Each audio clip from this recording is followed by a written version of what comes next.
Good day, good people. Welcome, welcome. It is time for this week's midweek medicine. Come on, let's lock in and let's get ready to receive a word for this week. Medicine to your soul to get you through the week so that we can dive into the word and get some spiritual food for the obstacles that we face in this life. So come on, get you a Bible or your phone, what you're using to go into the word with me. I'm going to do my best to try to slow myself down today and just dive into some teaching because I want to piggyback off of what we talked about in last week midweek medicine and kind of start from there. So come on, let's go. Let's get into it. Let's get into the word that we would have today. And this is what we talked about last week.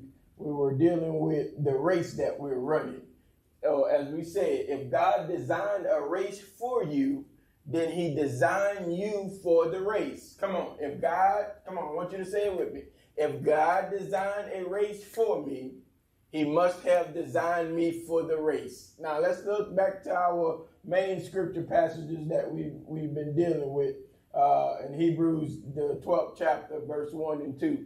Look what verse 1 says. We're surrounded by so great a cloud of witnesses. But it says, look here, let us lay aside every weight and the sin which do so easily ensnares us. So the one thing that we have to do in this race that we're running, we have to cast off those things that's holding us back, as we spoke to. And then next, he says, now let us run with endurance the race that is set before us. Notice we have to lay aside every weight and the sin which do so easily ensnared us. We have to let those things go before we can run a successful race, before we can run a race that helps us to endure, as we're building endurance. The endurance is coming by laying aside the weight, by putting those things off of us that can be holding us back. So I just want to reiterate that point because I believe sometimes why we get so tired in the race is because we haven't cast off the weight that's holding us down. And so now we're running in the race and we've gotten down the line in the journey and we find ourselves weighted down and burdened and now to a place of wanting to give in and faint.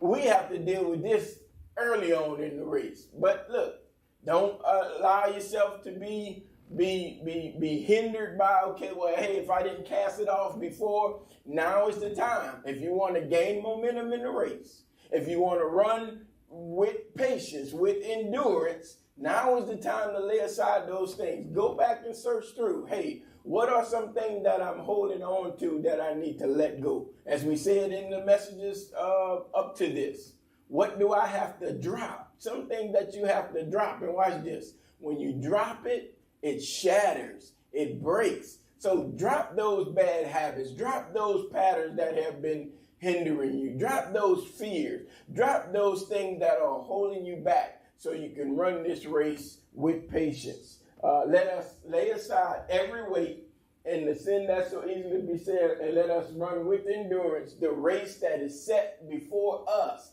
This is your race. He equipped you to run this race. You do have what it takes to make it happen. You do have what it takes to get through it. You do have what it takes to get to the finish line. It is about finishing the race. And you have everything in you.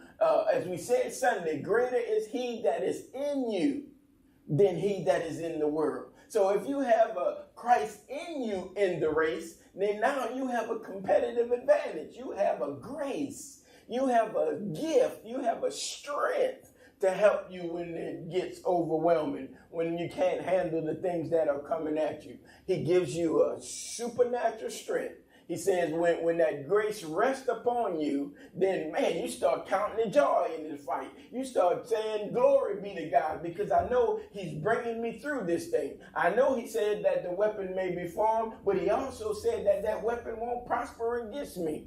Those are the things that I'm building on the inside of me to cause me to lift up from the grace that he's given me to run successfully the race that he's given. And so in today's message, let's look at this verse 2.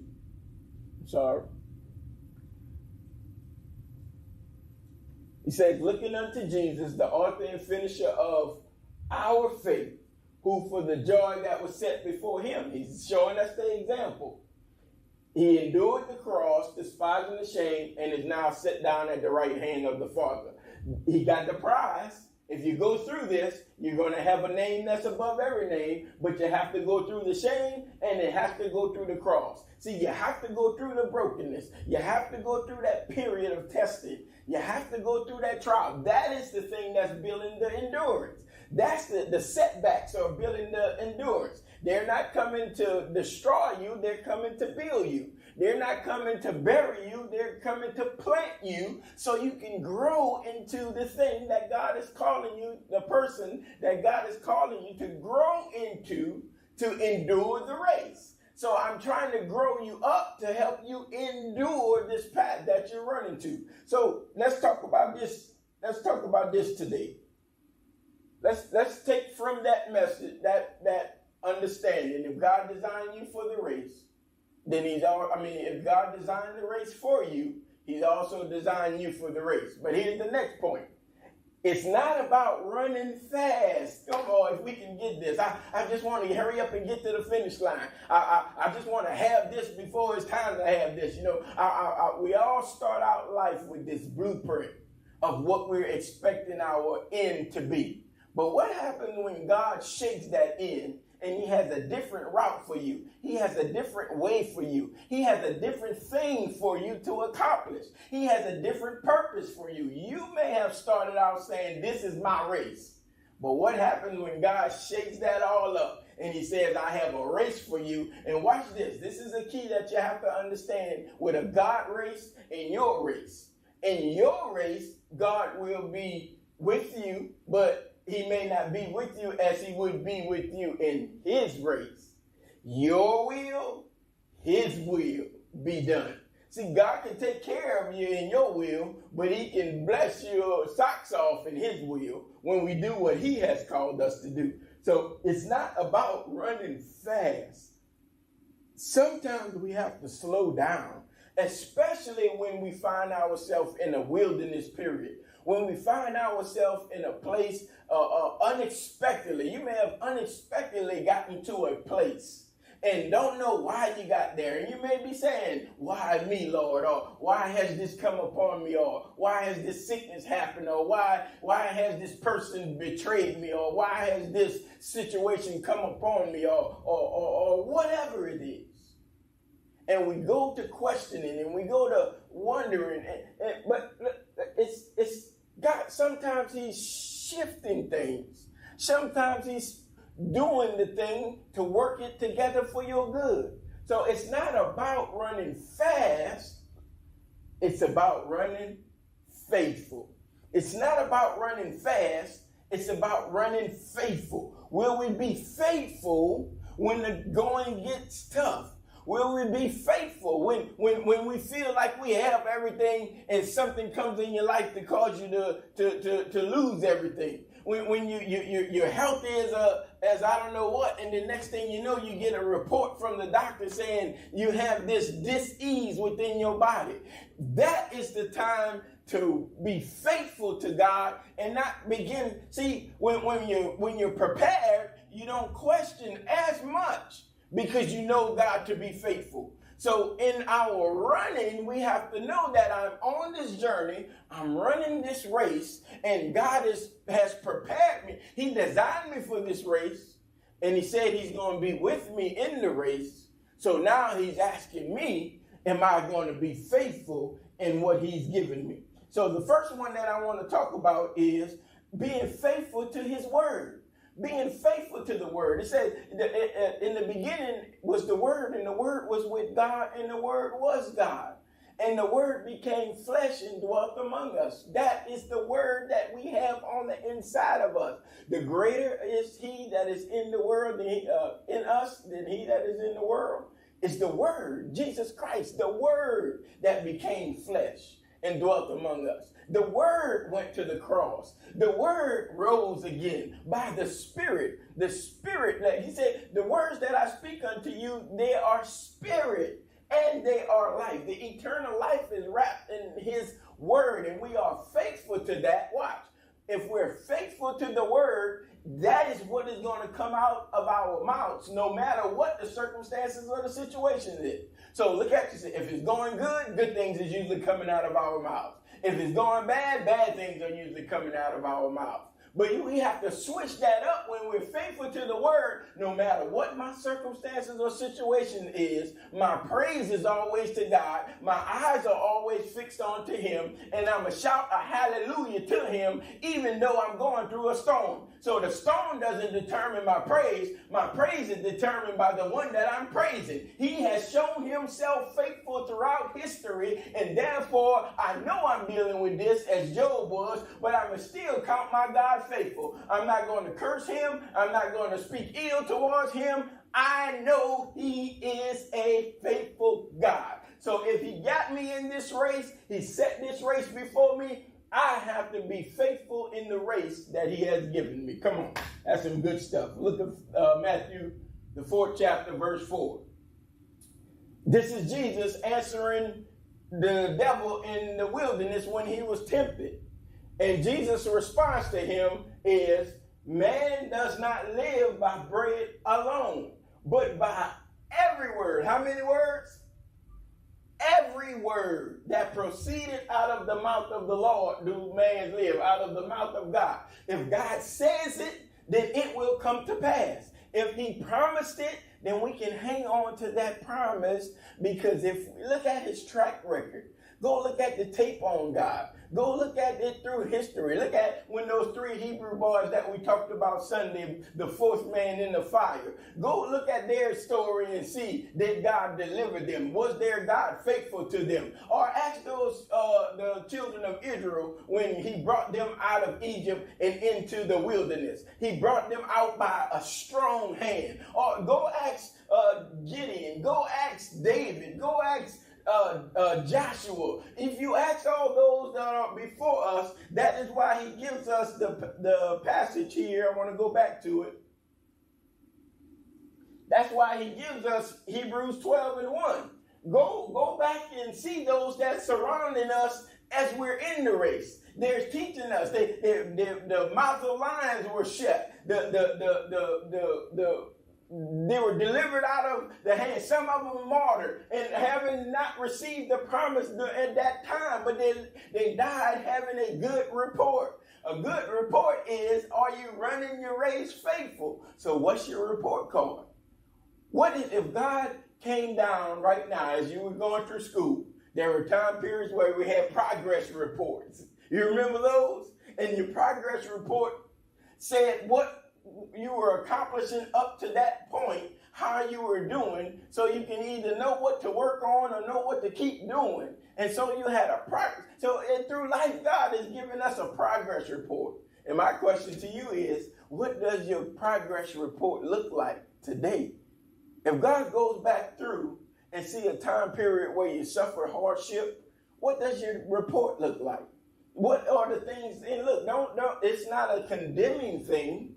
As a father that is correcting his children, it is a pruning thing. Hey, you need to put these things off. Hey, you need to throw these things to the other side because they're hindering your race. Hey, you need to change these limiting beliefs that you think you're not good enough for this, or you think you can't accomplish this, or you just say if it's business, oh, well, this is too big for me. This is not something that I can do. Maybe those can do it, but I can't. And that's where we suffer a lot of times, because we can see a lot in others, but we can't see anything in ourselves. Come on, that's worth saying again. A lot of times we can see a lot in others, but we can't even see a little in ourselves. When God has made you to be so much more, when he's created you to do so much more, and we have to be faithful in what he has given us or called us to do. Come on, let's jump to the next one. Not only do we have to be faithful in his word. Watch this in Hebrews. Go with me to Hebrews 4 and 11.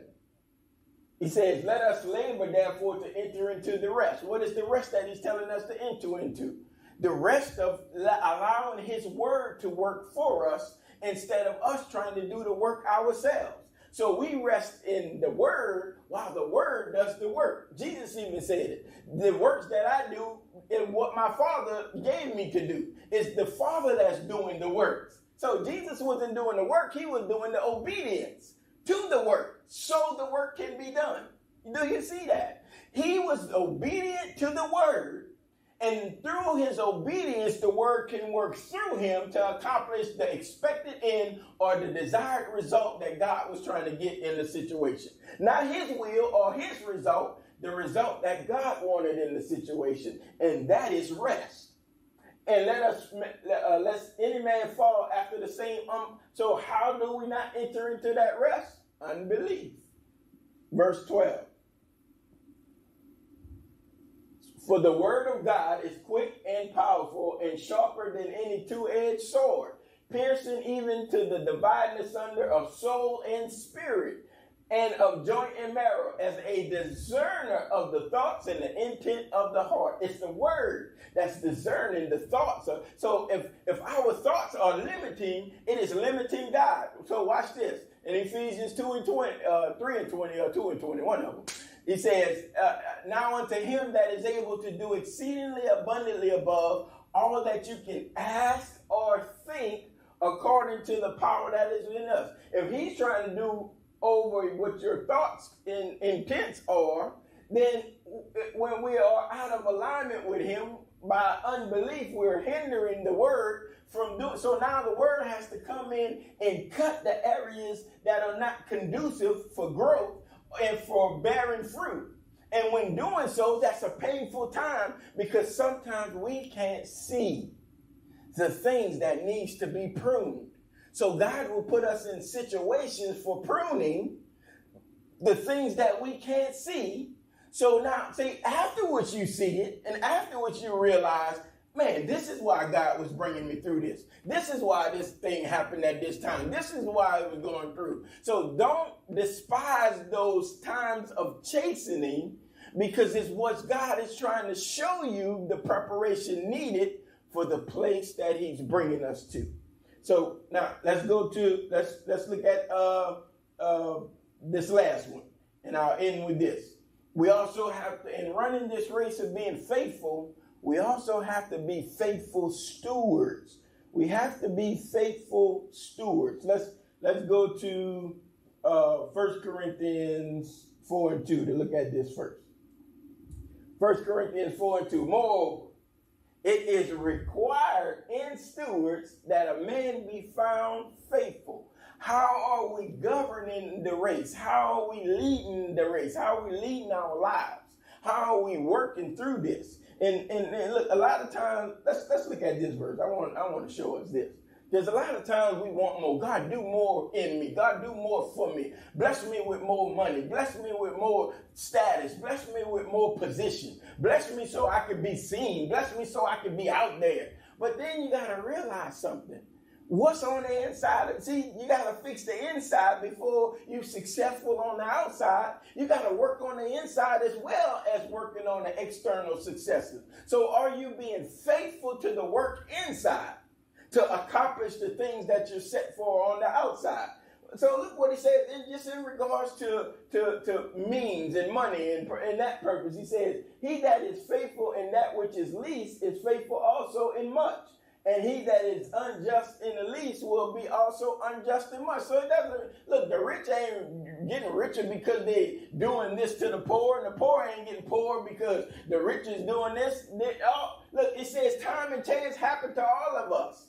The race is not given to the swift, nor the battle to the strong. It is time and chance. We all come here with gifts and abilities. Some use the gift that's given and some don't use the gift that's given. You're going to always have the rich among you and you're going to always have the poor among you. The question is, which one are you going to be? It ain't about which one that you are. It's about who you are in the one that you are.